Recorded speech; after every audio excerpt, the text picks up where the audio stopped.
Hello दोस्तों, नमस्कार। मैं विजय पूनिया। आप देख रहे हैं विजय एजुकेशन।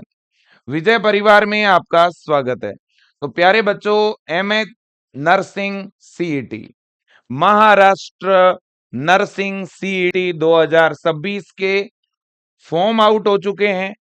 फॉर्म आ चुके हैं, application form filling process start हो गया है। लेकिन बहुत सारे बच्चों को दिक्कतें हो रही है, बहुत सारे बच्चों को प्रॉब्लम हो रही है। ठीक है ना? तो कहीं ना कहीं अगर मैं बात करता हूं बीएससी नर्सिंग की या जीएनएम नर्सिंग की, और महाराष्ट्र से अगर किसी बच्चे को एडमिशन लेना है बीएससी नर्सिंग या जीएनएम में बेटा, तो आपको एमएच नर्सिंग सीईटी का फॉर्म फिल करना कंपलसरी है। एंड देन एंट्रेंस एग्जाम देना भी कंपलसरी है बेटा। लेकिन इस बार फॉर्म फिलिंग में बच्चों को बहुत ज्यादा प्रॉब्लम हो रही है ना? बहुत सारे बच्चे और यहाँ तक कि कंप्यूटर सेंटर और साइबर वाले तो फॉर्म फिल ही नहीं कर पा रहे हैं, क्योंकि इस बार काफी कुछ चेंजेस हो चुका है। मैं उसी पे बात करूंगा, एकदम शॉर्ट वीडियो में पूरी जानकारी देने वाला हूं। देखिएगा बेटा, जब मैं बात करता हूं एमएच नर्सिंग सीईटी की, तो महाराष्ट्र के अंदर बेटा, महाराष्ट्र में बीएससी नर्सिंग कोर्स और जीएनएम कोर्स, इन दोनों में एडमिशन के लिए एक कंबाइन एंट्रेंस एग्जाम होता है, जिसे बोलते हैं एमएच नर्सिंग सीईटी। देखो बेटा, जीएनएम जो है ना, ये 3 ईयर का नर्सिंग का डिप्लोमा है, जबकि बीएससी नर्सिंग जो है ये 4 ईयर का नर्सिंग का डिग्री कोर्स है। ठीक है ना? लेकिन इन दोनों में एडमिशन के लिए कंबाइन एंट्रेंस एग्जाम हो रहा है ना? इस एमएच नर्सिंग सीईटी के द्वारा ही महाराष्ट्र के जितने भी गवर्नमेंट के कॉलेज हैं और जितने भी प्राइवेट के कॉलेज है बेटा, उनमें एडमिशन होगा। मतलब डायरेक्ट एडमिशन नहीं होगा महाराष्ट्र में, ध्यान रखना बेटा। आपको अगर बीएससी नर्सिंग करना है या जीएनएम करना है, तो ये फॉर्म भरना कंपलसरी है। ठीक है ना? अब ये फॉर्म कौन फिल कर सकता है? अगर आपके 12th में बेटा बायो सब्जेक्ट है, तो फिर आप जो है एमएच नर्सिंग सीईटी का फॉर्म फिल कर सकते हैं, बॉयज भी और गर्ल्स भी। अगर आपका 12th अभी चल रहा है, आप 12th अपियरिंग है, तो भी फॉर्म भरोगे, और आप 12th पास कर चुके हो तो भी फॉर्म भर सकते हो। अगर मैं एज की बात करूं बेटा, एज लिमिट 17 से 35 तक कोई भी कैंडिडेट फॉर्म भर सकता है। और फॉर्म भरे जा रहे हैं mahaCET.org। आप अगर गूगल पे एमएच नर्सिंग सीईटी भी लिखेंगे ना, तो भी आपको वेबसाइट मिल जाएगी। अब बच्चों, अगर मैं नेक्स्ट पॉइंट की तरफ चलूं, नेक्स्ट पॉइंट ये है कि सर, फॉर्म भरने के लिए एज लिमिट क्या है? तो ये एज लिमिट है, आपकी डेट ऑफ बर्थ बेटा 1990 से 2009 के बीच होनी चाहिए। भले ही 31 दिसंबर 2009 तक अगर डेट ऑफ बर्थ है, तो आप फॉर्म भर सकते हो। ठीक है ना? और केवल महाराष्ट्र के बच्चे ही फॉर्म फिल कर सकते हैं बेटा। और इन दोनों कोर्सेज में, जीएनएम और बीएससी नर्सिंग, दोनों के लिए कंबाइन फॉर्म भरे जा रहे हैं। ठीक है ना? हाँ। अब बेटा देखिएगा, मैं अगर बात करूं फॉर्म फिलिंग की डेट क्या है, तो ये नोटिफिकेशन आप खुद ही देख सकते हो बेटा। ये हमारा जो नोटिफिकेशन है वो आ चुका है ना? ये देखिएगा, एम एच नर्सिंग सीईटी 2026। ठीक है ना? और बेटा, ये जो फॉर्म निकले हैं, ये BSc nursing and GNM nursing course में एडमिशन के लिए निकले हैं। और इन दोनों कोर्स में एडमिशन के लिए क्या हो रहा है बेटा? कॉमन एंट्रेंस एग्जाम हो रहा है ना? बिल्कुल। और इसका एंट्रेंस एग्जाम, है ना, महाराष्ट्र के अलग अलग डिस्ट्रिक्ट के अंदर होगा बेटा। फॉर्म फिलिंग की डेट क्या है बेटा? फॉर्म फिलिंग की डेट देखो, 24 जनवरी को फॉर्म स्टार्ट हुए हैं और 24 फरवरी तक भरे जाएंगे फॉर्म। ध्यान रखिएगा, फॉर्म कब तक भरे जाएंगे बेटा, है ना? 24 फरवरी। अब देखिए मेरे दोस्तों, अगर मैं बात करूं यहाँ पर फॉर्म फिलिंग की, तो इस बार फॉर्म फिलिंग के प्रोसेस को इन्होंने बदला है। देखो बेटा, APAR ID is mandatory for CET registration. Candidate who have not yet generated their APAR ID should create it through DigiLocker. Candidate are advised to regularly visit the official website. मेरे प्यारे बच्चों, आप में से बहुत सारे ऐसे बच्चे होंगे जिनके डीजी लॉकर ही नहीं है, जिन्होंने डीजी लॉकर डाउनलोड नहीं किया। बिना डीजी लॉकर के आपकी अपार आईडी बन ही नहीं सकती। तो मैं इस वीडियो में यही आपको बताना चाहता हूं कि इस बार फॉर्म फिलिंग के जो नियम है वो पूरी तरह से बदल चुके हैं। फॉर्म भरने की जो लास्ट डेट है वो क्या है बेटा? देखो 24 जनवरी से लेकर के और 24 फरवरी तक आपके फॉर्म भरे जाएंगे, ध्यान रखना, है ना। और आपका एंट्रेंस एग्जाम कब है बेटा? मई के अंदर है, हो सकता है डेट थोड़ी बहुत चेंज हो जाए, ठीक है ना। अब देखिएगा मेरे दोस्तों, अगर मैं बात करूं महाराष्ट्र सीईटी की, तो बेटा एमएच नर्सिंग सीईटी का जो पेपर पैटर्न है वो तो आपको पता ही है। 20 क्वेश्चन आते हैं बेटा हर एक सेगमेंट से, यानी बायोलॉजी, केमिस्ट्री, फिजिक्स, इंग्लिश और नर्सिंग एप्टीट्यूड, इन 5 सब्जेक्ट से टोटल 100 क्वेश्चन आते हैं। 100 मार्क्स का पेपर, 2 घंटे का टाइम, और नेगेटिव मार्किंग नहीं रहती है बेटा, ठीक है कि नहीं? बिल्कुल। अब देखिएगा, और इसके लिए आप अगर तैयारी करना चाहते हो तो विजय एजुकेशन ऐप डाउनलोड करके आप ब्रह्मास्त्र 3.0 के नाम से ये बैच भी ज्वाइन कर सकते हो, जो आपको 990 में मिल रहा है। लेकिन अभी ऑफर चल रहा है 2 दिन के लिए, ये बैच आपको 690 में मिल जाएगा, ठीक है बेटा? बिल्कुल। अब मैं आपको बताना चाह रहा हूं, अगर आप ये बैच ज्वाइन करना चाहते हो तो विजय एजुकेशन ऐप डाउनलोड करके ज्वाइन कर सकते हो। साथ ही साथ एमएच नर्सिंग सीईटी के लिए, है ना, बीएससी नर्सिंग या जीएनएम एंट्रेंस एग्जाम के लिए आप अगर बुक्स लेना चाहते हो बेटा, तो विजय एजुकेशन ऐप में आपको बुक भी मिल जाएगी। 499 में 2 बुक आपको मिलेगी। एक बुक में पीसीबी के एमसीक्यू है, दूसरी बुक में नर्सिंग एप्टीट्यूड और इंग्लिश के एमसीक्यू है बेटा। आप चाहो तो बुक भी ऑर्डर कर सकते हो। ये बुक के हेल्पलाइन नंबर है 9828111229, ठीक है बेटा? 9828111229, है ना, ये बुक के हेल्पलाइन नंबर है, ठीक है ना? बिल्कुल जी, ये बात आप समझ लीजिएगा। अब मैं वापस मुद्दे पर आना चाहूंगा। देखो बेटा, जो भी बच्चे फॉर्म भर रहे हैं ना, उनको सबसे बड़ी जो दिक्कत हो रही है पहले मैं वो बता रहा हूं, ठीक है ना। सबसे बड़ी दिक्कत है उन बच्चों को पता नहीं है कि अपार आईडी कैसे क्रिएट होगी। तो मैं आपको बता दूं बेटा, आप सबसे पहले एक छोटा सा काम करो। देखो फॉर्म भरने के लिए क्या जरूरी है? अपार आईडी कंपलसरी है। अब अपार आईडी क्रिएट किसके द्वारा होगी? डिजी लॉकर के द्वारा होगी। तो आप सब लोग एक काम करो, अपने मोबाइल के अंदर, सारे बच्चों से मेरा निवेदन है, आप अपने अपने मोबाइल के अंदर बेटा एक डिजी लॉकर के नाम से ऐप है, उस ऐप को आप डाउनलोड कर लो। डिजी लॉकर के नाम से एक ऐप है, उस ऐप को आप डाउनलोड कर लो। ऐप डाउनलोड करने के बाद आप अपने आधार कार्ड के डिटेल डाल करके और डिजी लॉकर का अकाउंट बन जाएगा। जैसे आप विजय एजुकेशन का ऐप डाउनलोड करते हो तो लॉगिन करने के लिए मोबाइल नंबर डालते हो ना, तो मोबाइल नंबर डालते ही ऐप लॉगिन हो जाता है। वैसे ही बेटा एक गवर्नमेंट ऑफ इंडिया का डिजी लॉकर के नाम से ऐप है, और उस ऐप को आपको लॉगिन करना पड़ेगा। उस ऐप के अंदर अपना आधार डिटेल डालना पड़ेगा, मोबाइल का डिटेल डाल करके लॉगिन करना पड़ेगा आपको, है ना। और जैसे ही आपका डिजी लॉकर में अकाउंट बन जाएगा ना बेटा, फिर आपकी बड़े आराम से अपार आईडी क्रिएट हो जाएगी और आपका फॉर्म फिलिंग प्रोसेस बहुत ही आसान हो जाएगा। अब अगर मान लो बेटा आप खुद को डिजी लॉकर और ये अपार आईडी क्रिएट करना अगर नहीं भी आ रहा है तो आप टेंशन मत लो। आप नजदीकी कंप्यूटर सेंटर पे चले जाओ, वो कंप्यूटर सेंटर वाले आपका डिजी लॉकर अकाउंट भी बना देंगे और वो अपार आईडी भी बना देंगे। लेकिन ध्यान रहे बेटा, ध्यान रहे, ये सारी चीजें तभी बन सकती है जब आपके पास जो आधार कार्ड है ना बेटा, उसमें आपका मोबाइल नंबर लिंक होना चाहिए। ध्यान रखना, आपका मोबाइल नंबर लिंक होना चाहिए। अगर आपका मोबाइल नंबर आधार से लिंक ही नहीं होगा तब गड़बड़ है, तब गड़बड़ है, ध्यान रखना। तो आप अपने आधार कार्ड के अंदर या तो आप अपना खुद का या अपने फादर का, मदर का, अपने फैमिली मेंबर का, किसी का भी मोबाइल नंबर जो है इसमें लिंक आप करवा दो।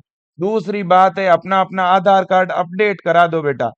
आपके आधार कार्ड में आपका नाम, आपका डेट ऑफ बर्थ, है ना, आपका मोबाइल नंबर, ये 3 चीजें एकदम सही होनी चाहिए। और हाँ, फोटो, अगर बहुत ही पुराना फोटो लगा हुआ है आधार कार्ड में तो फोटो नया अपडेट करा दो। डेट ऑफ बर्थ अगर गलत है तो सही कराओ, नाम की स्पेलिंग गलत है तो सही करा दो बेटा। आधार कार्ड में ये सारी की सारी डिटेल 10th मार्कशीट के अकॉर्डिंग होनी चाहिए, ध्यान रखना बेटा। अगर आपका आधार कार्ड एकदम परफेक्ट है तो आप कल ही फॉर्म फिल कराने चले जाओ, और अगर आधार कार्ड परफेक्ट नहीं है बेटा तो पहले आधार कार्ड को अपडेट कराओ, उसके नेक्स्ट डे आप जाओ फॉर्म फिलिंग के लिए, क्योंकि आधार कार्ड को अपडेट होने में 24 या 48 आवर्स का टाइम लगता है, 2-3 दिन लगते हैं अपडेट होने में। आज अगर अपडेट कराओ के आओगे तो उसके 2 या 3 दिन बाद आप फॉर्म फिलिंग के लिए जाना।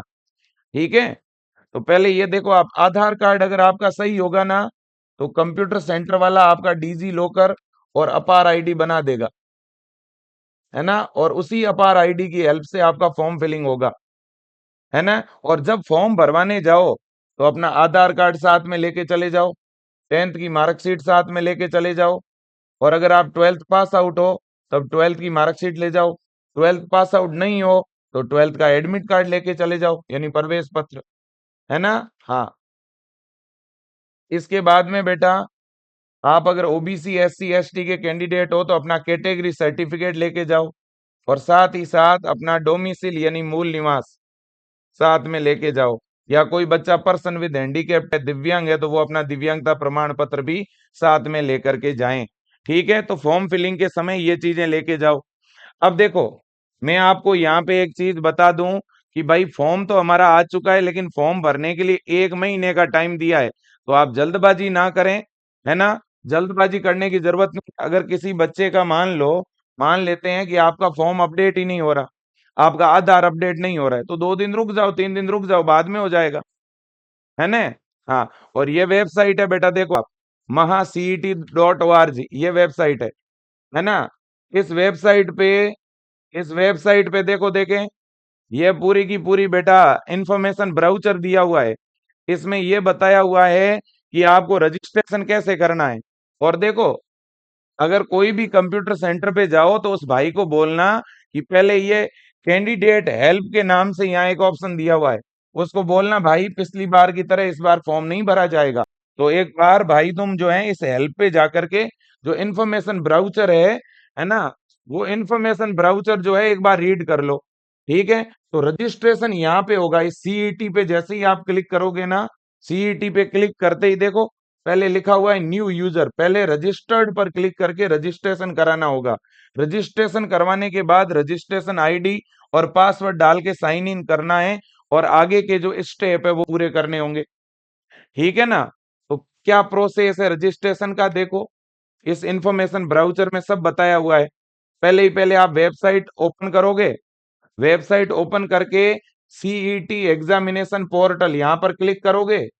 यहाँ पर जैसे ही क्लिक करोगे बेटा, इस तरह का इंटरफेस खुलेगा।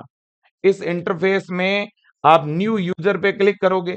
अब मान लो आपका डीजी लॉकर अकाउंट भी नहीं बना हुआ है, अपार आईडी भी नहीं बनी हुई है, तो कंप्यूटर वाला बना देगा। बस आपका आधार कार्ड जो है ना उससे आपका नंबर लिंक होना चाहिए, क्योंकि आपके मोबाइल नंबर पे ओटीपी आएगा बार बार, और एक आपके पास अपना मेल आईडी भी होना चाहिए। ठीक है, रजिस्टर्ड पर जैसे ही क्लिक करोगे ना तो वहां पर आपको ये सारी चीजें फिल करनी होगी, मेल आईडी, पासवर्ड कंफर्म करना, mobile number, date of birth, ये चीजें गलत फिल मत करना। ठीक है, ये ध्यान रखना। तो आपने मेल आईडी डाल दी, पासवर्ड आपको खुद क्रिएट करना है, पासवर्ड एक ऐसा बनाना ताकि आपको याद रहे, है ना। फिर आपका नाम 10th मार्कशीट और आधार के अकॉर्डिंग होना चाहिए। अब कुछ बच्चों का आधार में नाम अलग है और 10वीं की मार्कशीट में अलग है, तो आप एक काम करो, आधार को अपडेट करा दो, एडिट करा दो। ठीक है, तो ये डिटेल फिल करोगे आप, फिल करके रजिस्टर्ड पर क्लिक कर देना। जैसे ही रजिस्टर्ड पर क्लिक करोगे आपके मेल आईडी पे एक ईमेल जाएगा, उस ईमेल पर आप क्लिक करके वेरीफाई कर दो, तो आपका रजिस्ट्रेशन वेरीफाई हो जाएगा। अब रजिस्ट्रेशन वेरीफाई होने के बाद अगला जो स्टेप है ना वो है बेटा अपार ऑथेंटिकेशन। अब अगर किसी बच्चे का अपार आईडी बना हुआ नहीं है तो पहले आपको अपना डिजी लॉकर अकाउंट बनाना पड़ेगा। तो यहाँ नीचे लिखा हुआ आएगा प्रोसीड टू डिजी लॉकर, इस पे क्लिक करोगे आप। जैसे ही इसके ऊपर आप क्लिक करोगे इस तरह से साइन अप का ऑप्शन दिखेगा, यहाँ आप अपना आधार नंबर डाल के नेक्स्ट पे क्लिक करोगे, है ना।